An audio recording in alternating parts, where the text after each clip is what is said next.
He had his gun, so he just swung it open. I start to notice that, the atmosphere feels a little bit weird.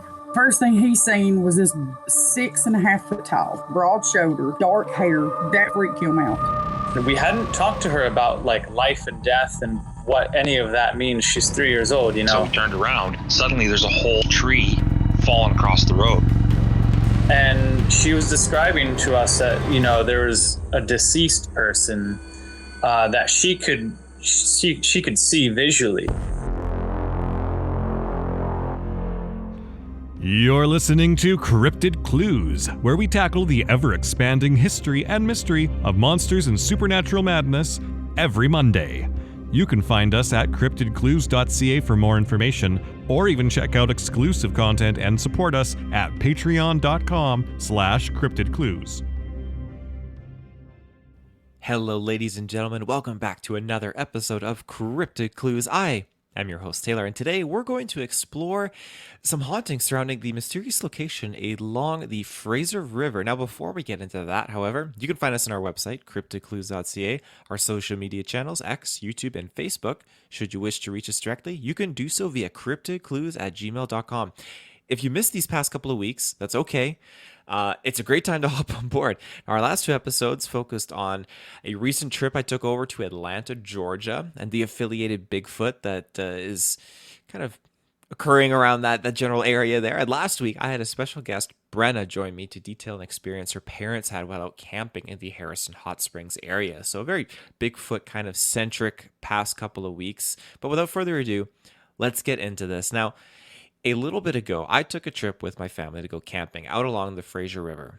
Now, Hell's Gate is specifically a very narrow part of the river, and while we were staying further up along the river here at this nice campsite, once we got settled in, we doubled back and visited Hell's Gate. Now, this location was a complete surprise. My wife planned it out. I didn't know where we were going. What was even more surprising is that there's this small tourist community of sorts that you can access via an air tram, which is really, really cool. It's exciting. So you can imagine this top of the mountain where you load into this gondola and you just start going down. And it's like you're basically on a ski hill, except it's not going up, it's descending. So you're not packing skis either. This narrow valley and part of the river here is extremely fierce. The water is just absolutely powerful. And if you dropped anything into this water, it's gone. You're not getting it back, period. If you fall into the river, I'm inclined to say you're gone too. It's an exceptionally powerful current. Now, once we hit the little tourist village below, they had these panels that were littered around the site, and each one explored different hauntings that take place throughout this little tourist community. And I was completely caught off guard by this, but as we walked and learned more, it made complete sense. Now, Hell's Gate is, as they say, right in my own backyard. That's how that saying goes. Now, I live in British Columbia. This is located in British Columbia, so everything's technically in our backyard. And it was only a few hours drive to get there.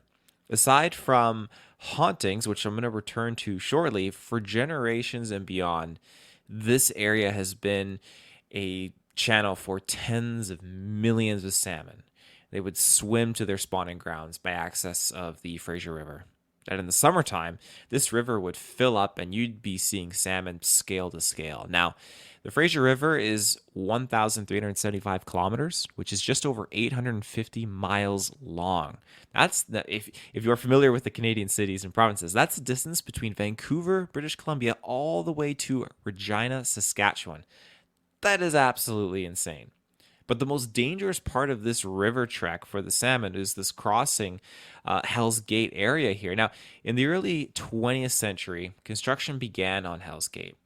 The famous Canadian Northern Railway was being constructed here alongside the river, and you can imagine, I'm sure, this type of construction work is exceptionally dangerous. And I'll have some photos here that you can see, but take note of the construction being dangerous here because we're going to circle back to that regarding the hauntings. But I'm kind of going off on a side tangent here because money speaks ultimately, and while safety concerns were not a top priority back then, workers took on more dangerous tasks because of the payday that can come from it in certain situations. And in order to lay track down, they had to blast heavy rock away with explosives. This is a pro and con situation, mostly a con, as the demolition created access for the railway.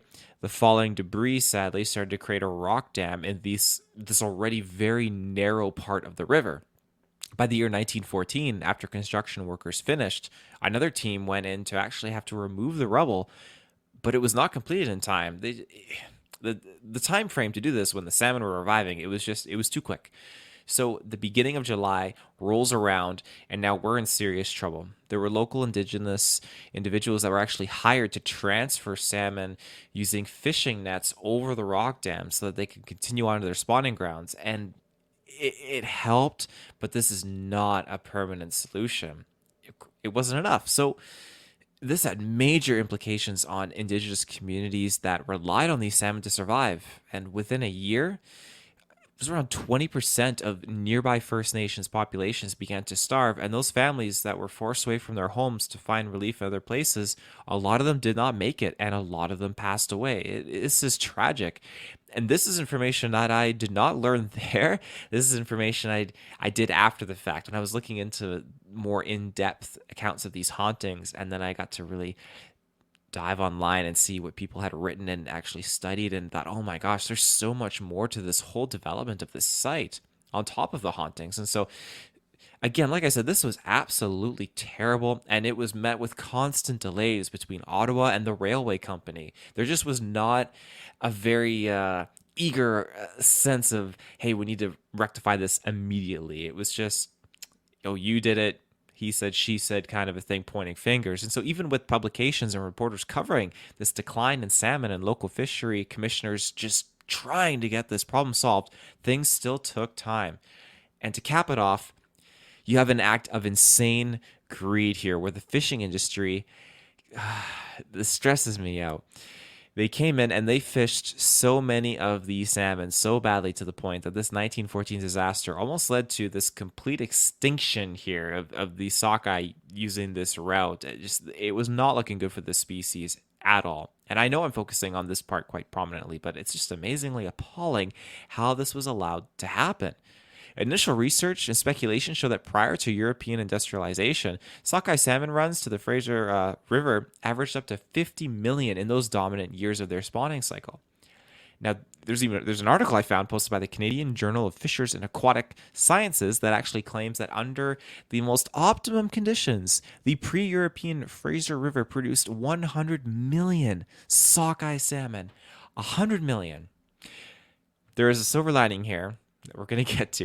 In 1917, 7.8 million sockeye that were spawned by these surviving sockeye from the 1914 disaster returned to the Fraser River. This is incredible, but again, the commercial fishing industry caught and canned 7.2 million of them, a whole 92% of the entire run gone. 4 years after this, it was less than 2 million fish that remained, essentially non-existent by this time. By 1997, this was considered a $2.9 billion disaster. Now, it's nice to know that such a devastating disaster on a species can get a price tag. It's absolutely horrible. And if you're still listening, then kudos to you. I love salmon. I grew up fishing salmon with my grandfather in little inlets along the British Columbian coastline.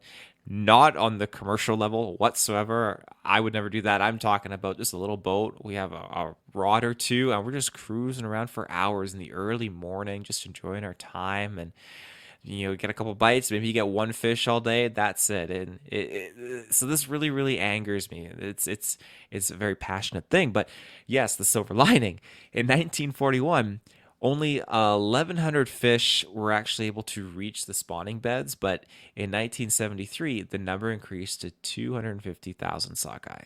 One more jump to 1981, and over 800,000 sockeye. The construction of artificial spawning channels has helped resurge the salmon population. And the ultimate hope is that over time, the Fraser River would restore the situation here to its pre-1913 status as just being a major salmon stream. Which, when you see the cement construction that they actually had installed here, it's actually pretty impressive, and it's great that it's allowing these sockeye to do what they're trying to do here and get to their spawning grounds, which It's very, very important because just the damage and the nonchalant carelessness of this money organization being the railway just blowing debris into the river and causing this debris. It's baffling how it can go over people's heads at that time, thinking that, hey, what's the problem here? It's just a bunch of fish. It's all good. And you're dealing with one of the most, oh my goodness, I mean, abundant resources in Canada. And just to be axing it like this, just it's absolutely appalling, just appalling. So you can see why I'm very passionate about this. And I wanted to slide that into this episode to talk about it. But it's great that you can see here that things have been bouncing back and coming up, even though it was horrible because you have at that time back in the early 1900s things getting really, really low, fishing industry coming and swooping in and just decimating what remained. It's nice to know that with awareness and this focus and a better part of humanity that we've been able to turn things around, and hopefully things keep on going. But I digress. You probably want to hear about these hauntings. So when you take the air tram, you're dropping from 950 feet in the air down towards the tourist village.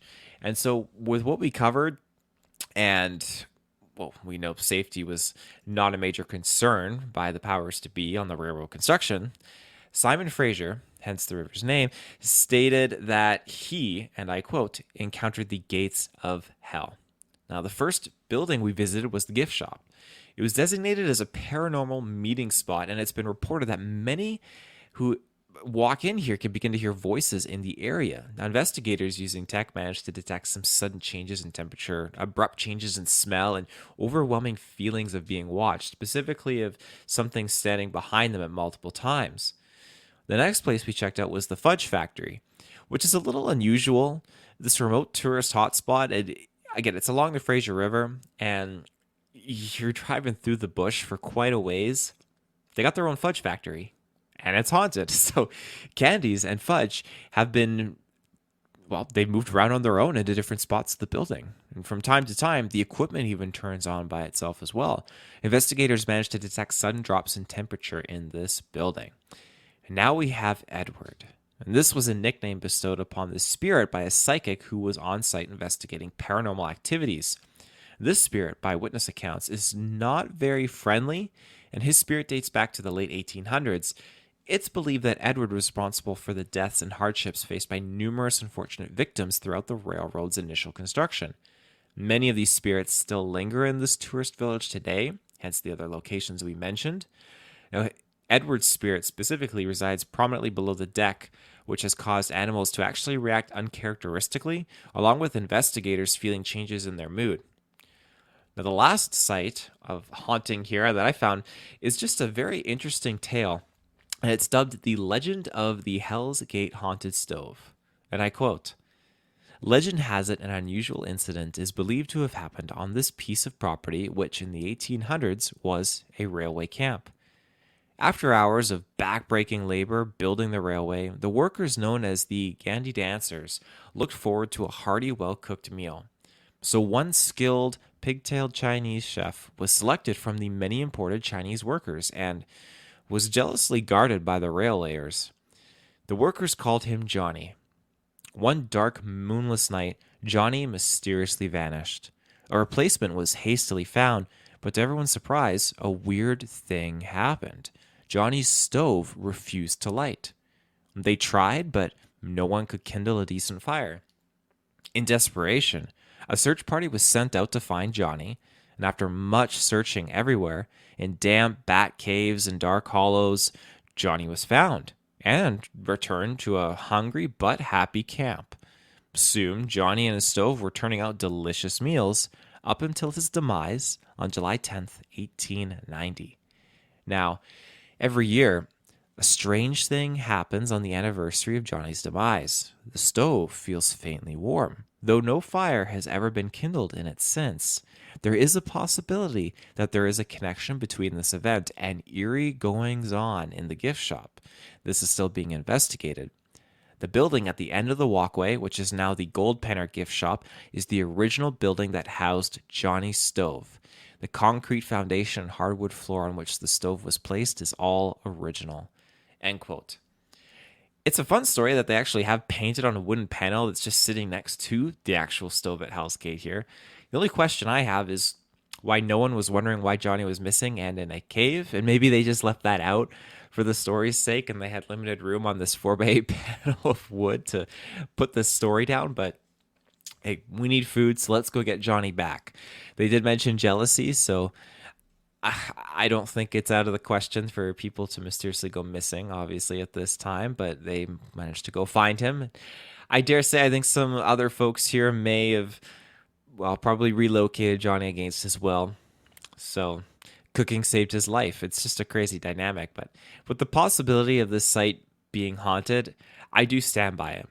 I think railroad building was not simple work, and Chinese workers were often assigned the most dangerous of tasks. They were also paid less than white workers and had to pay for their own supplies. It was really, really unfair. It was racist and prejudiced and very uncomfortable for them in these conditions. So when you stack that together with these harsh camp conditions and poor treatment, the resentment, and other negative manifestations that are just running rampant, you're going to have something fall out from that may not be resting very well and may have a sense of,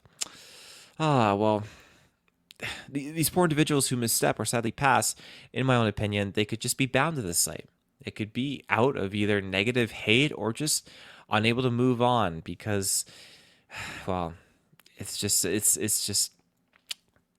for whatever reason, I just don't have the answers for it, I guess. I mean, I'm not that much of an expert. I just can't discern an answer, but being on an old site, having negative conditions and a disregard for life and safety, it absolutely yields the foundations for a haunting, in my own opinion. However, in conclusion to this episode, I have an interesting photo that I'm going to post right here on the YouTube version. Now, it could be the most easily explainable thing in the world, and I'm sure most of you watching will deduce it as whatever you believe, but I still lack the words for it. Now, after visiting Hell's Gate and returning to our campsite, we got the fire going and had a couple hot dogs and s'mores, the classic campsite foods. My wife was taking photos, and among the several consecutive shots of photos, in between two of them, we caught something interesting. Whatever this is, it's up for interpretation. But my wife and I have been having some very weird nightmares prior to this trip for the past couple nights, and then this happened. However, after this trip, after this experience, no more bad dreams. My little one was sleeping in the tent behind me, and we speculated that if this was something, maybe it was floating over to the tent because we discerned that it was behind me in the photo and not a light reflected in front of me. However, perhaps that's just us overanalyzing it, and it's truly just a simple breakdown explanation, but to each his own. We were very much alone in our campsite. We had this whole area where we were at basically to ourselves. It felt very, very private. There were other people staying at the campsite, but they were very, very far away, like a few minutes to walk over to where they are, and they were not within eyesight either. That's how private it was. So let me know what you think, and if you have anything like this occur that was very similar, I'd love to hear about it because I'm still trying to find answers on what exactly this thing could be, if it is anything. You can find more information, however, and episodes on our website and media feeds like X, YouTube, and Facebook. Should you ever wish to reach out or have a chat with us, you can do so via CryptidClues@gmail.com. So until next time, everyone, thank you for tuning in. Make sure you check out Hell's Gate if you're in British Columbia. Take care and stay safe.